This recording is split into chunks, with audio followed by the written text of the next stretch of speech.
Welcome to our channel. Today we how to authorize your brand typography in Google Fonts, beginner guide step by step clearly. To authorize your brand typography in Google Fonts, start by navigating to the Google Fonts website. Once there, browse or search for the font that aligns with your brand identity. Click on the font to open its details page.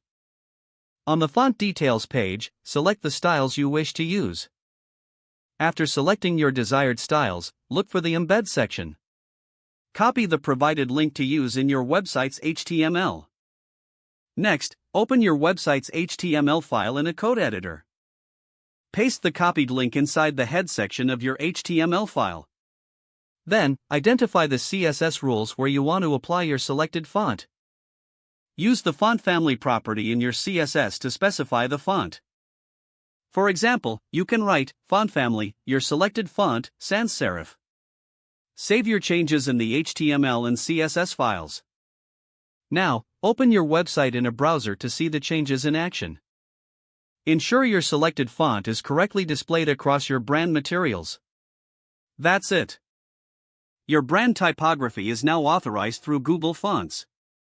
If the page does not load, refresh the browser or try again in a private or incognito window. Make sure you are using the correct email address, then retype it carefully to avoid small typos. If your password is not accepted, use the reset option and create a new strong password you can remember. Check your spam folder for verification or security emails, then complete any requested confirmation steps. Enable two-factor authentication if available to improve account security and reduce unauthorized access risk. After signing in, review your profile details so your contact information and settings are accurate and current. If you see an error message, note it down and try again after restarting your device and internet connection. Log out when you finish, especially on shared devices, to keep your account and payment information secure. If the page does not load, refresh the browser or try again in a private or incognito window. Make sure you are using the correct email address, then retype it carefully to avoid small typos. If your password is not accepted, use the reset option and create a new strong password you can remember.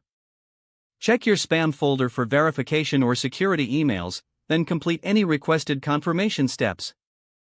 Don't forget to like this video and subscribe to our channel for more step-by-step tech guides.